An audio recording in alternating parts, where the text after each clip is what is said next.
Thank you for practicing with us. You feel a little bit more calm now? Okay. How do you feel? I'm feeling ready for the story. Also ready for the story. Also ready for the story. Ready for the story. And the story is ready for you. So today I will read to you a story called An's Anger. Any of you read this before? A few? Okay. Wonderful. Are you going to help me if I misspell some words or mispronounce some words? Thank you. Okay. We will also read aloud so the adults can listen with us. And I'll try my best to hold up the photo so you can see. Or maybe you can help me hold up like this. Okay, so we'll start. There's a picture of a grandpa making a meal with some carrots. And a little boy is building some blocks. So the story starts. An was in the living room building a tower. You see? The tallest tower he'd ever built. His grandfather was in the kitchen making dinner. Lift the page. Thank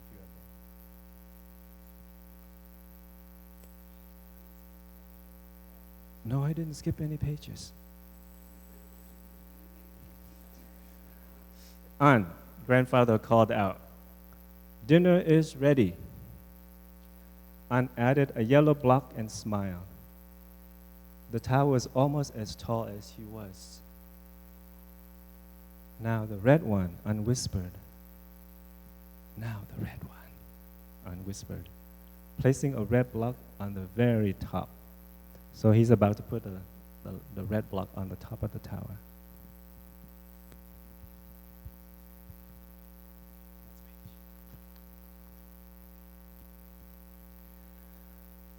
So we see the red block is already up on top. Grandfather came in from the kitchen. "What a wonderful tower." "It's not done yet," An told him. "Come sit down," grandfather said. "You can play more after we eat." So dinner is ready, so his father expects him to come in and eat. So he set the plates on the table and returned to An, who was balancing a green block on top of the red one. So he's about to try to balance, because have any of you ever built blocks before? Yeah, you know, the taller they go, the little shaky they become, right? So you have to be very careful. So he's about to place the green block. "Put your blocks down now," said grandfather. "Dinner is getting cold."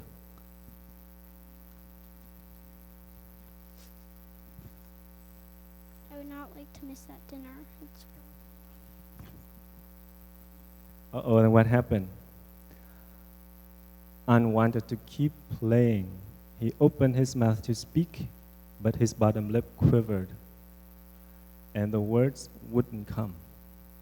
What does that mean? He's sad. An's eyes filled with tears, and he started to cry. Oh, uh-oh. Let's just find out what's next. Okay. Grandfather tried to put his arm around An, but An pushed him away, knocking the tower over and sending the blocks flying. Whoa, he was angry. "Go away, I hate you," he shouted. Yeah, hate is a strong word. "You're upset," said grandfather. "Please go to your room and sit with your anger. I'll come in when you're calm and able to talk." Okay, so let's see what happens next. Okay, I'm gonna switch to this side. Uh-oh, so he went to his room. An ran to his room and leapt onto his bed. His cries grew so strong he could feel them all the way down his belly. He's crying now. And then he said to himself, how do I sit with my anger? He wondered. I am so angry, angry, angry. 3 times. So he was very angry.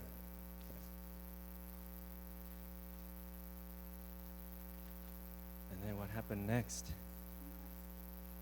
Oh my. Finally, said a voice, I was hoping you would notice me. An lifted his head and came face to face with a hairy red creature. He was all shocked. He has a red face, a green tongue, and he wears a yellow robe. He had pink flower belly button. Okay, who are you? Asked An. And how did you get into my room? I am your anger, said the creature. You brought me here. Oh.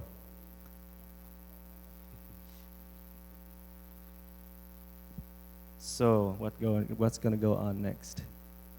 My anger, the anger nodded. 1, 2. Did grandfather see you come in? I am not supposed to talk to strangers. The anger said, don't worry. I am not a stranger. I am part of you. I am the part of you that comes out when things don't go your way. I am right here every time you get angry. I know you feel scared when I'm around. I can make you cry and want to hit things. I can even make you say mean things to people you love. Wow. An's anger started to turn the knob of the bedroom door. He wants to go outside. Come on, he said, I'll show you. An was tempted, but grandfather had said to stay in the room. Wait, An called. Maybe we can do something in here. An's anger turned and extended his hairy hand. I know just the thing, he said. Uh-oh, they're going to do something. Switch to this side. See the picture?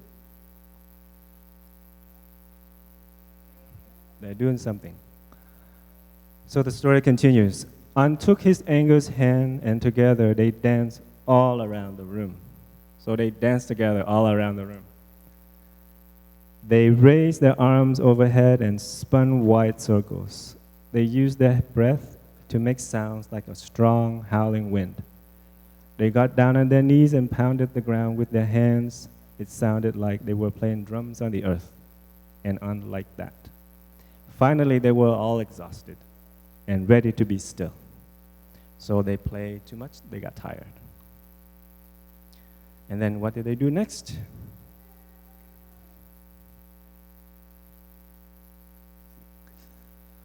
An and his anger sat together silently. They sat. They breathed in, they breathed out. Just like we did. So the anger knows how to breathe too. And then they sat some more. But look what happened to the anger. He's getting smaller. It's getting smaller. And An is getting calmer. That's right. Okay, so what happened next? See that the anger is smiling now. I don't like to say mean things to people, said An. But sometimes I can't help it. Does that happen to you? Happens to me too. It happens to all of us sometimes, right? I can help you, said his anger. How can you help? I thought you were the one who was making me do these things in the first place. He's very inquisitive. That's true, but I am also your friend. Whenever you feel angry, you should come sit with me. After we spend some time together, you might feel better. Spending time with you is kind of fun, An said. Do you want to stay for dinner? I think I'll be gone before dinner, Anger said. Are you sure? Said An.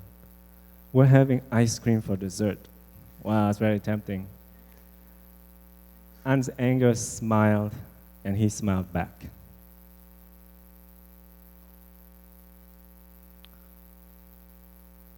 An was tired. He took a deep breath and let out a sigh. And when he did, his anger became smaller. Look how small the anger is now. Tiny. An and his anger continued to breathe together. With each breath, in-breath, An's anger got a little bit smaller. And with each out-breath, An felt a little better. An heard a gentle tapping on his bedroom door. It was grandfather. So now the grandfather comes in. Grandfather and An sat together. I'm sorry I didn't listen, said An. I was really angry. I want to keep playing. Grandfather took An in his arms. Thank you for your kind words. And An continued to say, I sat with my anger like you asked. But we didn't just sit. We danced and played too. Do you want to meet him? An looked up, but his anger was gone. He couldn't find his anger anywhere. Grandfather, said An, do you know what happened? I think I do, grandfather said. You took good care of your anger, and it went away. That's right, said An. How did you know? When I was a little boy, I met with my anger too. Really? Was it because of blocks? No, laughed the grandfather. There were no blocks.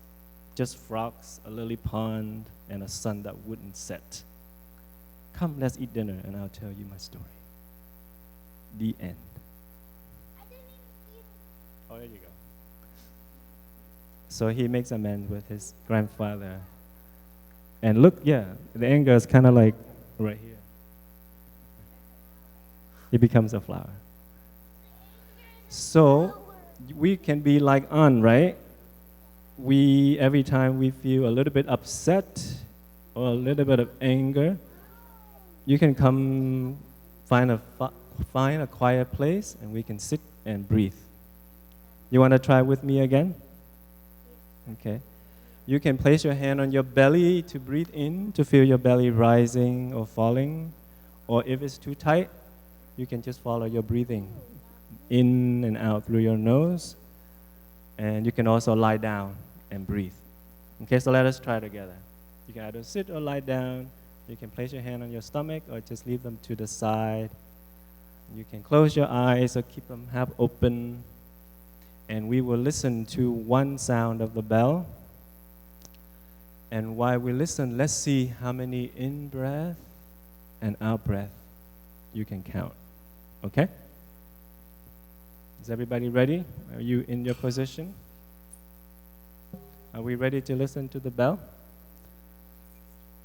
Okay, remember, as the bell started to sound, we breathe in and out and see how many in-breath and out-breath we take until the end of the last sound that we hear. Okay, let us enjoy.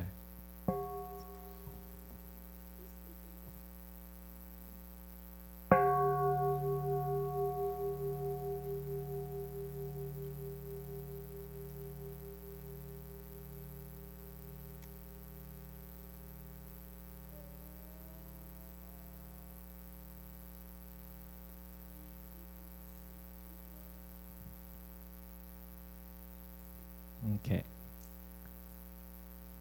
Did anyone tell me, raise your hand, see how many breaths you took? I think 10. 8. 9. 9. 6. 2. 4. 3/4. 5.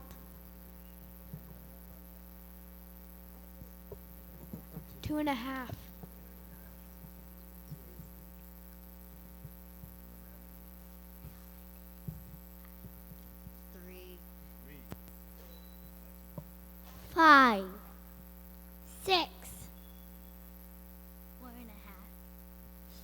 1.5. 6, 8, 7, 6, 9. 9. I forgot. I forgot. No problem. So, but you don't have to wait until you're upset or angry to practice breathing, right? You can practice anytime. Because why? The breath is always with you. So I would like to invite you to go home and practice regularly as whenever you remember. And especially when you get upset or angry, you will remember how to do them. Okay?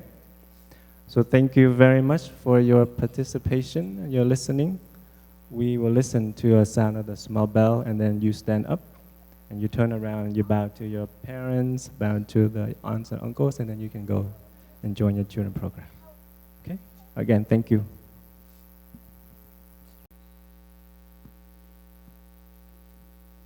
So let us enjoy sitting leisurely again and relaxingly while we listen to another sound of the bell to come back and to settle.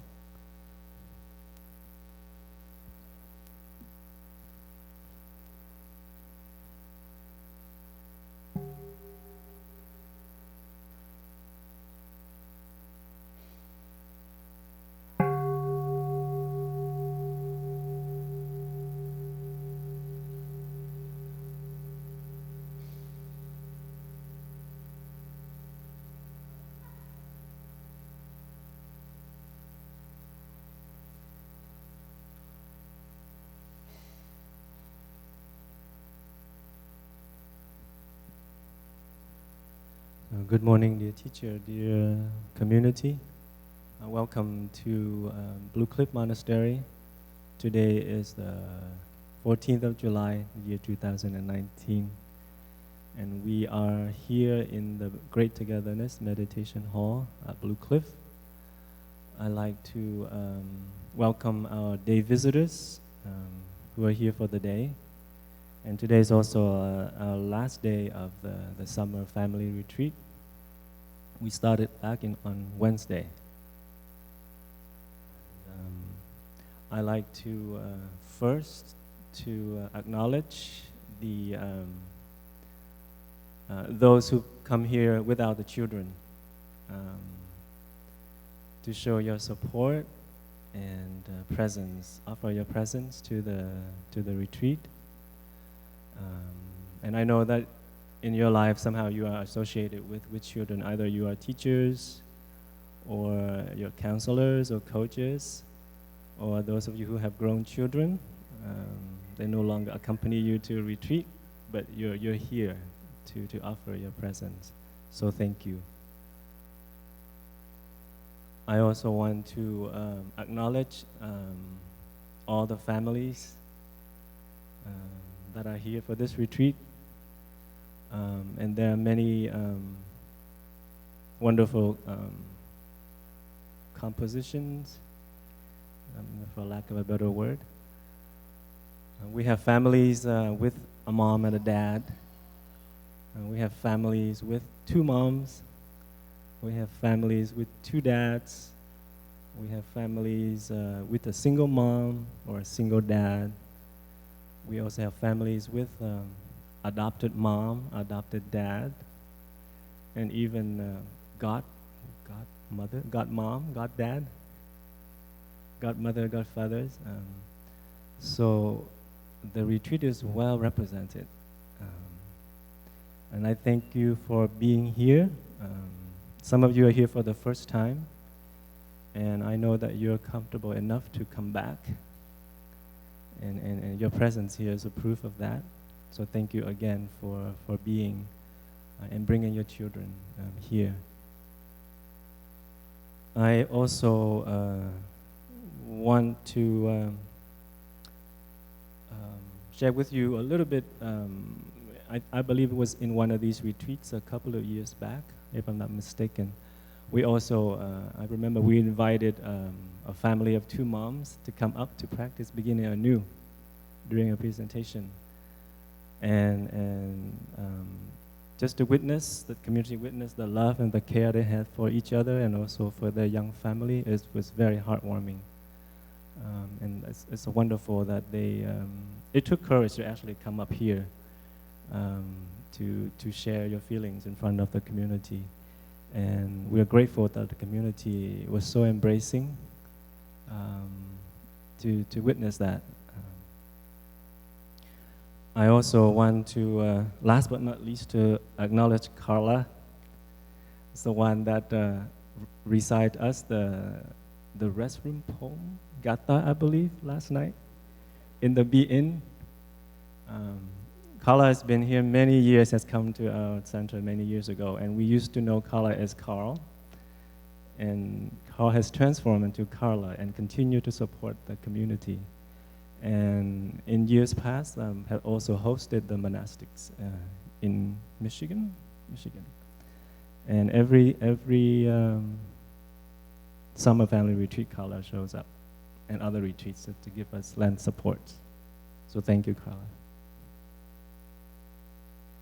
And I trust that as a community of lay and monastics, we're learning, we're experimenting ways to make our monasteries and our practice centers a place of refuge for everyone, for all. And the summer retreat is one of the retreats that express that very clearly. And I have all of you to thank for.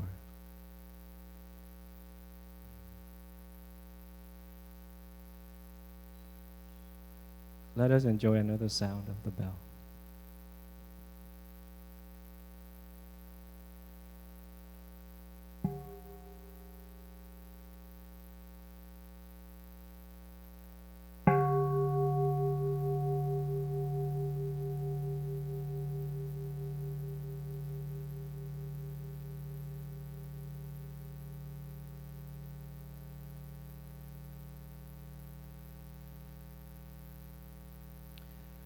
Let me just tell you a short story.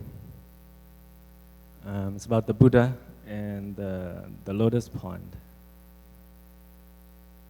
So it was said that after his enlightenment, Shakyamuni, the Buddha, was pondering ways to share his newly found path, the path of transformation, of healing, of cultivating joy, of liberation to others. But he was not sure how, because the path that he has found was so sublime, so wonderful, and it could be experienced and not really expressed in words.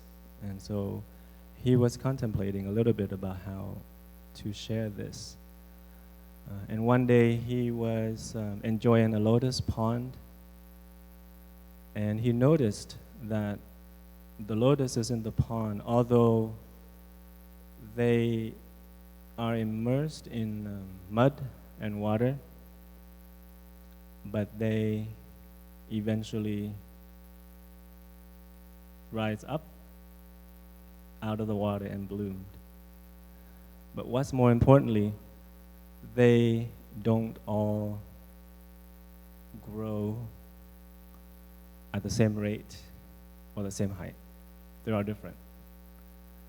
And so that gave him the realization that people are probably similar to lotuses, even though, so he contemplated some more after he witnessed the lotus pond, that even though they are immersed in the busyness of their daily lives, some might have the time, some might have the capacity to receive, to understand, and to practice the path, which he knew that would lead them to transformation, healing, joy, happiness, liberation, etc., etc. And so began the turning of the wheel of the Dharma.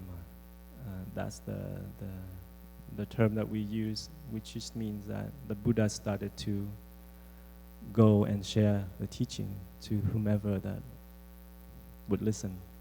So we call that turning the wheel of the Dharma. So what does that mean? That means that as lay people, we can practice the Dharma because the Buddha went out and taught the Dharma to, of course, first lay people before he ordained them. They were all lay people. And you are the proof of that because you're here and you're practicing the Dharma, the teachings.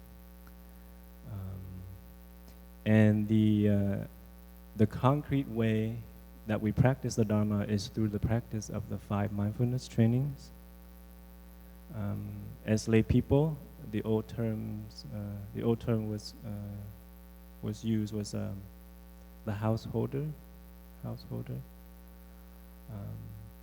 Those of us who are monastics, and I don't remember what the old terms were used in English for us. I think maybe house leavers or something.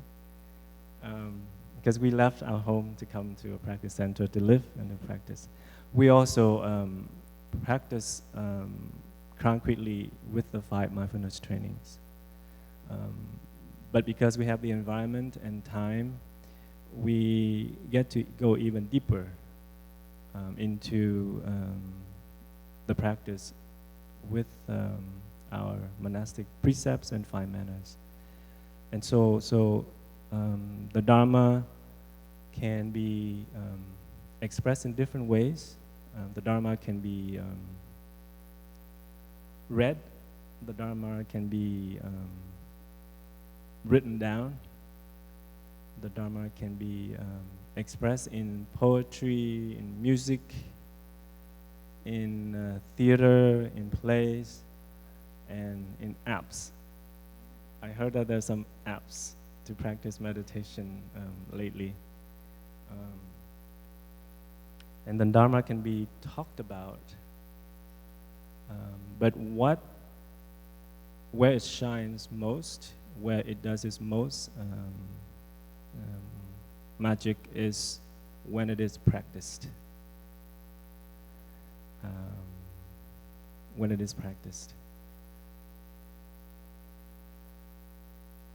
There was a story that Thầy told a few times that I had a chance to listen to him, our teacher.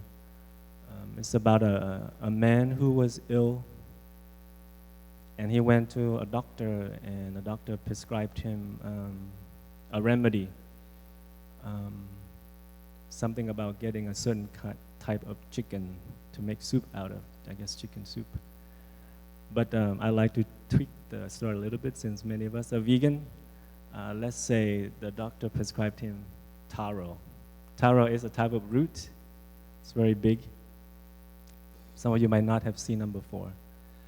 So the doctor prescribed him taro to make soup that would cure his illness. And the doctor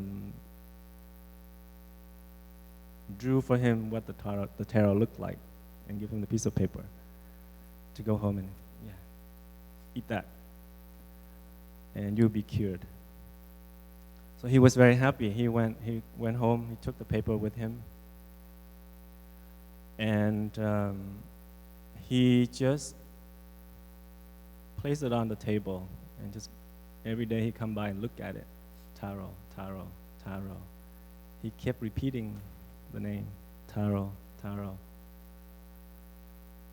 A month went by, his illness was not cured. He came back to the doctor. He asked, how come? I'm not cured. The doctor asked, did you do what I said? And he said, I was very busy, so all I did was just to look at it. I placed on the table, and I just call its name every so often as I remember. And the doctor said, no, that's not going to work. You have to eat it. You have to bring it in. And so he said, okay, I'll do that. And he went back home, and he started to tear it up and chew it. He was not cured. He went back to the doctor. I did what you told me. I ate it. And the doctor said, you cooked it and ate it? I said, no, I just tear it up and ate it. He said, you tore what up? I tore the paper, the picture that you wrote of a tarot. I said, no. Don't do that. That's not what I meant. I meant you have to go and find it, cook it, and consume it, and that it will cure you. And so he finally did that, and his illness was cured. So that sounds like a funny story, but it might happen to some of us. We might learn the teachings, we might learn the practices, we might read a lot about the Dharma, but we never really had time to actually bring them into our lives. Some of us even worship the Dharma. We bow to it, we revere it. And the Dharma is worthy of being praised. But it's only effective when we apply it in our daily lives. If we keep it on the altar, it won't do its magic.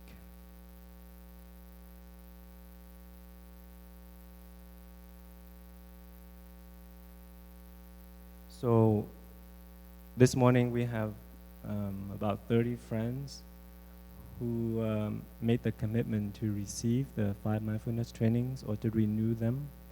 And the community was here to offer support. It was a wonderful ceremony. And we congratulate them, and we trust that they know that they are supported.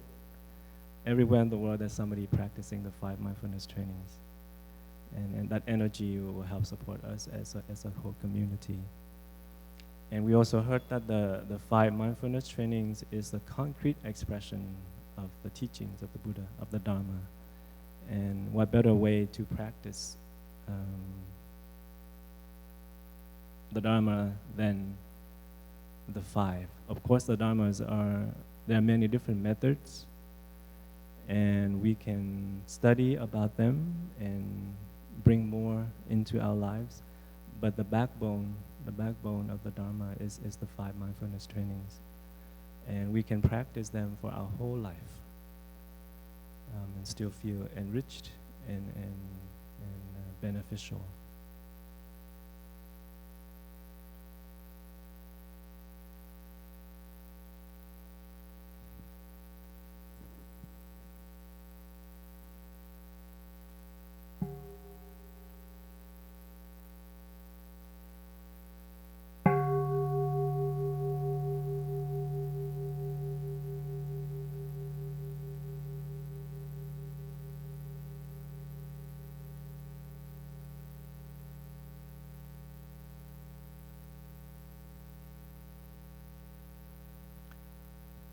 So during the retreat, we all got to learn the concrete practices of walking meditation, of sitting meditation, eating meditation. We also did working meditation or working in mindfulness. We also did relaxation.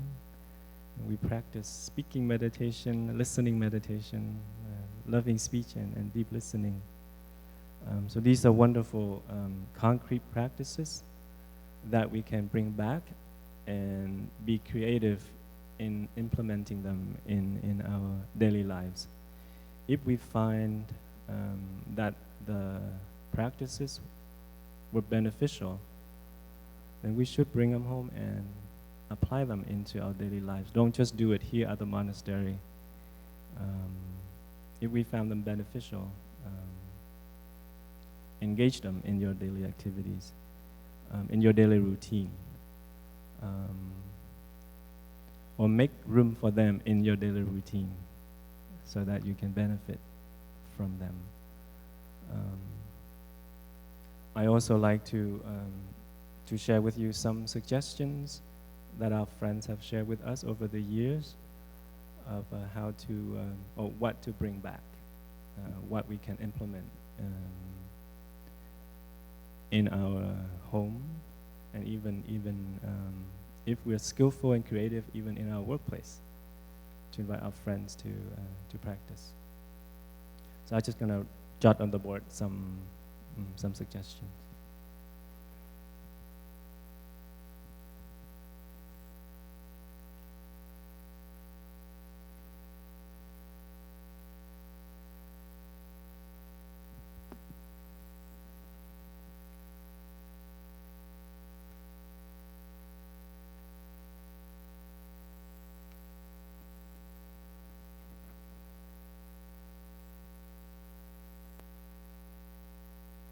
I got a very big pen. Hopefully you can see from the back.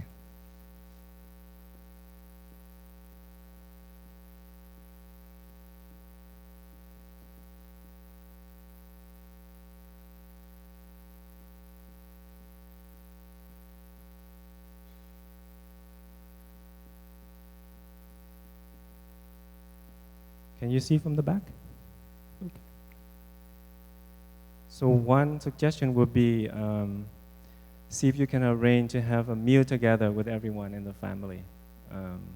Maybe at dinner time, or at least a few times a week, where you can really sit together and eat and just have a few minutes of silence in the beginning. That would be wonderful and very nourishing for everyone.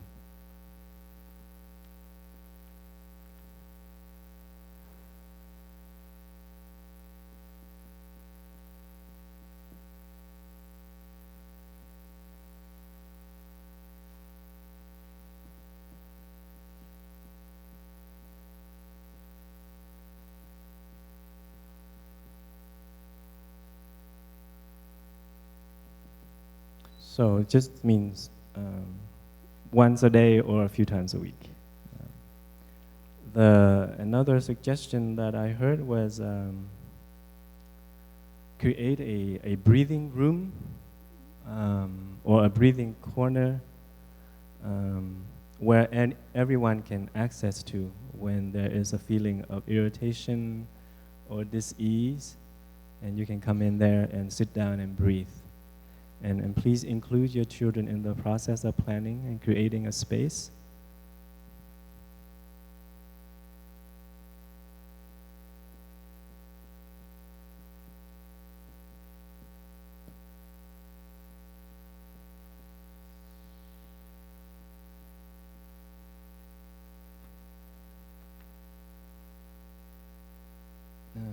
And if possible, another suggestion is to bring home a bell of mindfulness.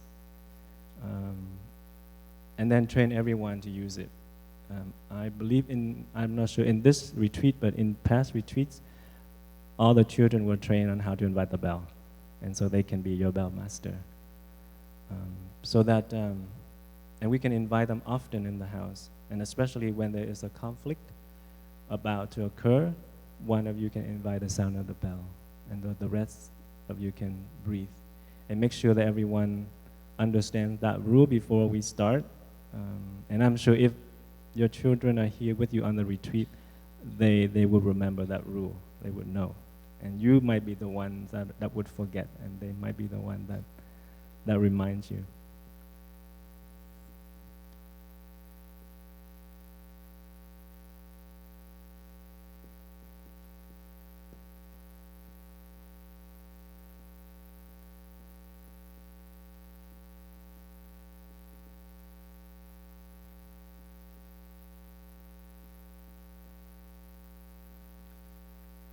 And please remember, this is just a suggestion. I'm not trying to ask you to have to go and purchase a bell. The bell here can take many forms.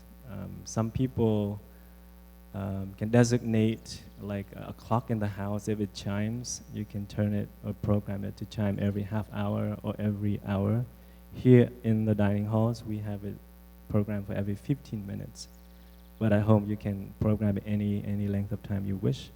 Some people have an app on their phones that also has a similar sound of the bell, and you can use that, so you don't have to invest in the traditional bell. So that's one suggestion. And another one is begin some form of the beginning of new practice. I trust all of you have participated in the beginning of new practice the other day and had benefited from that tremendously. So bring a form of that home and be creative. It doesn't have to be in the format that you learn here. And have that as a regular event in your household to offer a space for your children to share, to appreciate, and also to speak about the difficulties. And if there is no problem at all, we can still practice beginning anew by doing the first step, which is share and appreciation. So some form of beginning anew or format.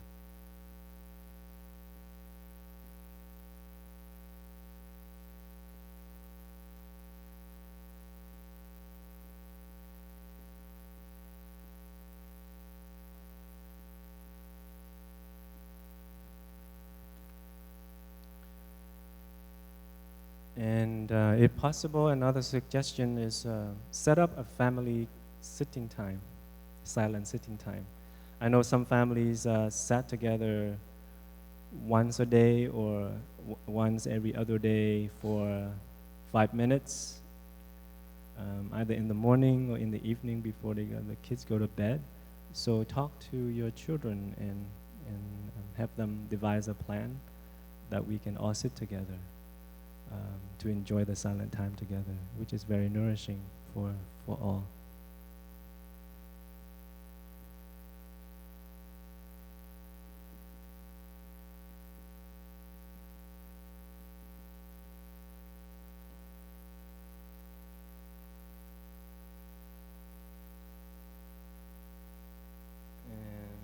And another one, that's more general, is just choose a couple of practices that nourish everyone and that you can do together as a family.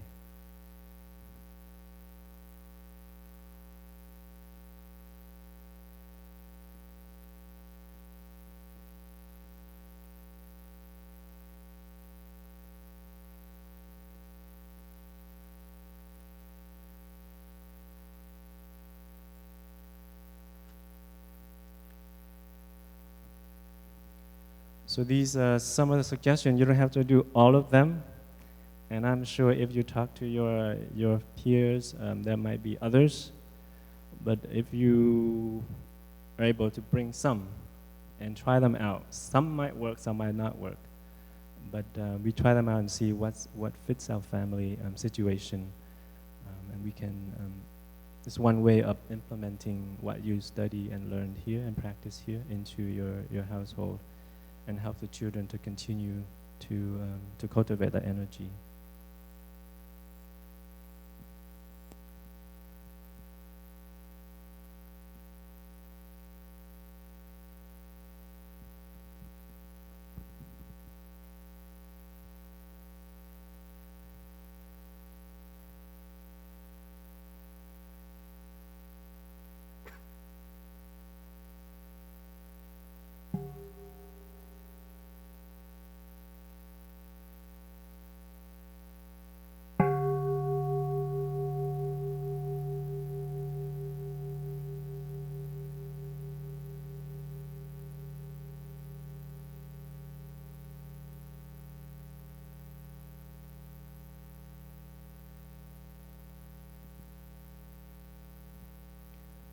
So, dear community, if you remember the first night on Wednesday night when we arrived and we were offered the orientation, our sister and brother shared about harmony.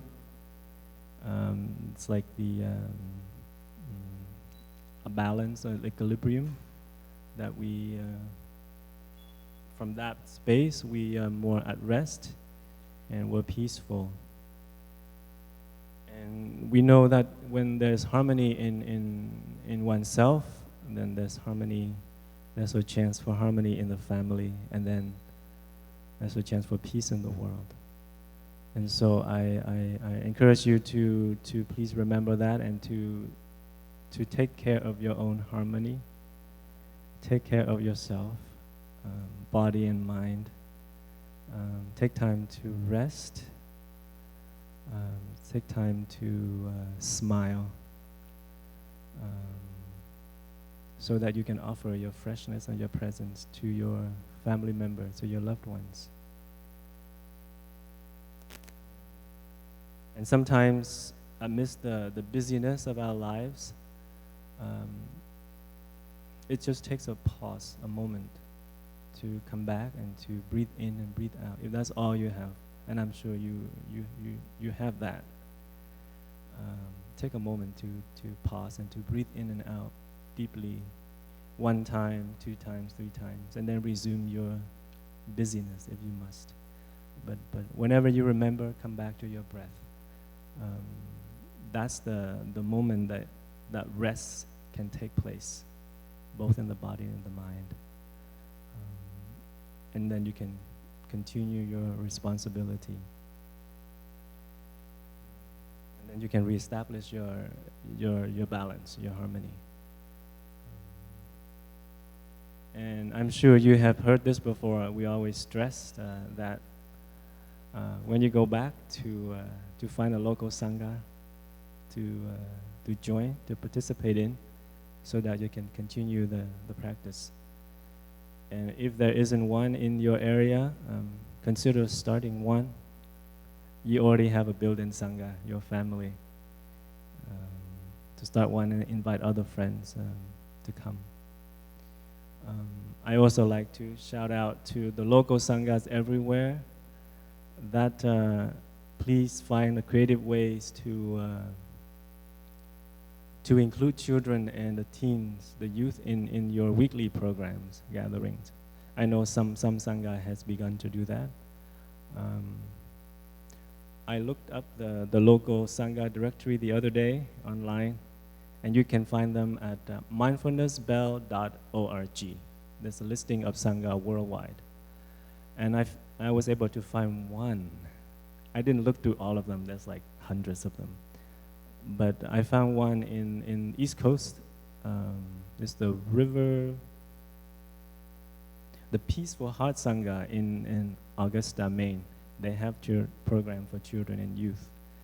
And so I hope the other adult sanghas, if you have the means and the resources, please consider creating programs for children and teens. I am sure they will bring freshness and joy to the sangha. They will benefit from your solidity, and you can benefit from their freshness. So the retreat, the summer retreat and the holiday retreats here, we have children programs, and that brings out a lot of joy. And I can see the monastery ground is so much more vibrant with the children playing and laughing and running about. Our other retreats we don't have the children program because there's not enough children. But if you're interested, you can always come and bring them. And I'm sure they can play. If they've been here before, they can spend their time. And if they wish, they can spend time with the adults also. And this August, we will have a retreat, a similar one like this one, from the 14th to the 18th. And if you have time, you're welcome to come back and join us for that retreat. We'll also have the teen program and children program for that retreat. And we also have, besides that, we also have more monastics that will come from the other 2 centers to help support that retreat. So you see more monks and nuns here. Before I conclude, as a departing gift, I would like to offer you the gift of the 4 mantras. Some of you might know this before. This is from our teacher. And it's another concrete way of bringing the Dharma into your daily lives and to make yourself and to make those around you happy. The first one is mantras are the Buddhist term for like sacred sayings. And some of you who might practice Buddhism in the past, you might know them in Sanskrit or in Tibetan. Anybody heard of the mantra Om Mani Padme Hum? Yeah. That's a mantra. And mantras can work magic. And the magic here is will only take place if you're present and if you're mindful. The magic here is the word you pronounce can touch the other person's heart, but it has to come from your heart, in order to touch the other person's heart. If you say it, if you pronounce the mantra, and your mind's elsewhere, nothing will happen. But if your mind is present in your body and you pronounce the mantra, the other person will receive it and will bloom like a flower, and that's the magic. So the first one is very simple and is in English. I am here for you. And our teacher is a romantic type. He said, darling, I am here for you. And darling here can be your partner, can be your child, can be your sibling, can be one of your parents, both your parents, can be your friend, can be anybody who is in front of you. So you pronounce that mantra. Maybe I should write it down.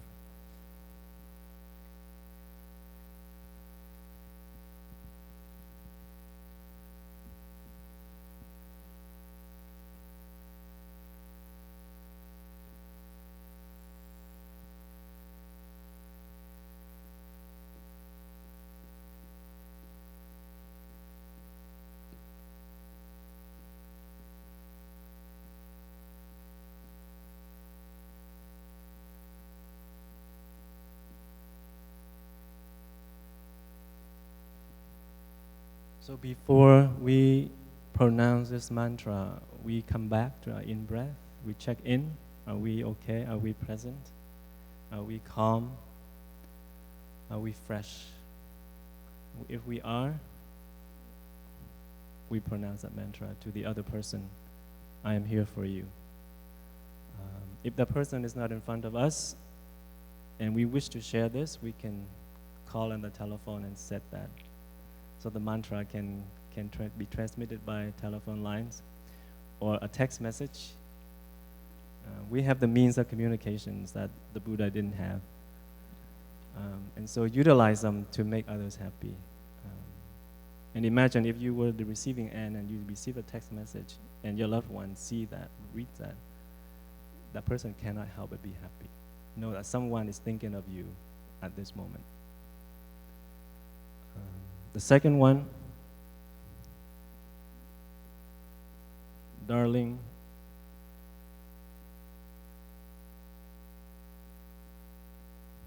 I know you are there, and that makes me happy.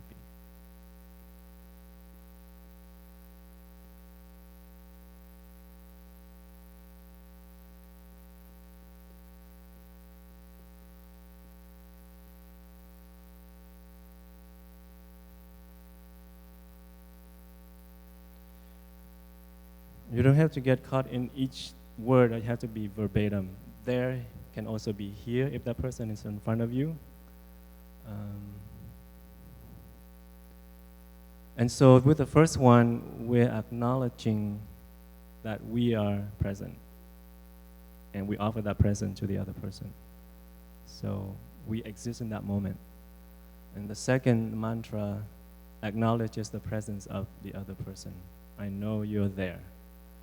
I know you're here, and I'm very happy because you're still here with me. So that mantra,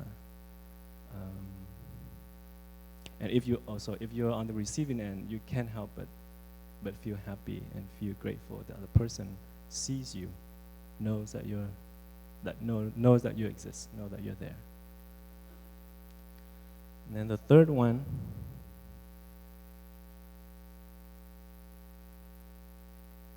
darling,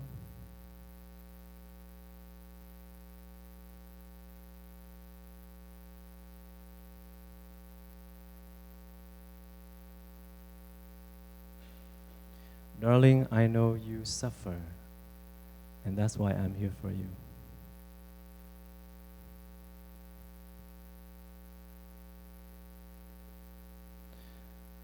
So when we see the other person, our loved one, is suffering, and if we're too busy, we might ignore that fact. And that person will feel at a loss and feel unsupported. But if we're able to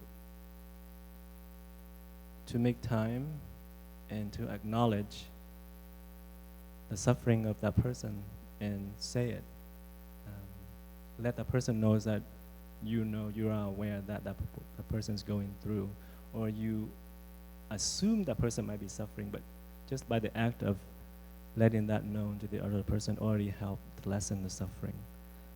Darling, I know you suffer. That's why I am here for you. We might not do anything yet, but just the fact that we acknowledge that the other person is present and what he or she is going through is already helping a lot. And that anybody can do, even a young child can say that. And then the fourth one,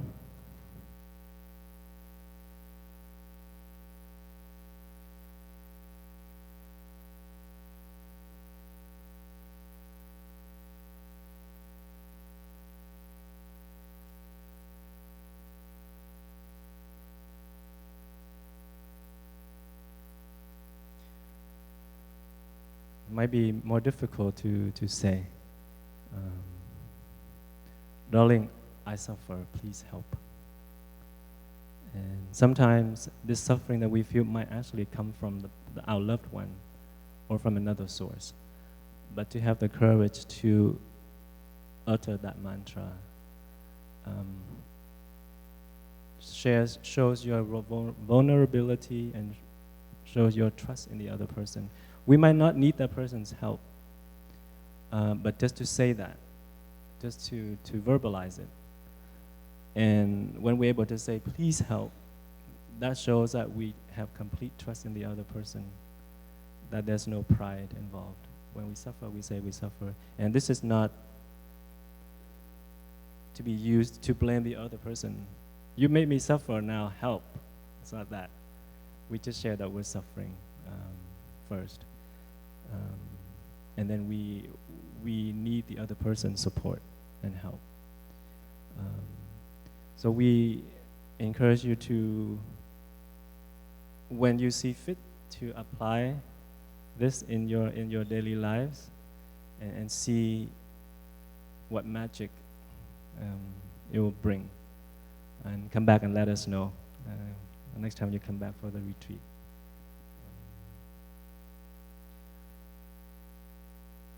It is also very beneficial to apply this to yourself. This you here can be you. I am here for you. Phap Khoi, I'm here for you. So you can apply these to yourself. Many of us grow up and are taught to take care of others, to always be there for others. But we might forget about ourselves, how to take care of ourselves. So the practices can be applicable to ourselves too, when we need. And if we're able to practice it to ourselves, it's easier to do that to another person, for another person. So I encourage you to bring them home and to apply them. Our teacher have written also calligraphies with these lines, and we can post them up, or you can write yourself these lines and post them up where everybody frequent often and they can see. But the mantras works best when you actually say them.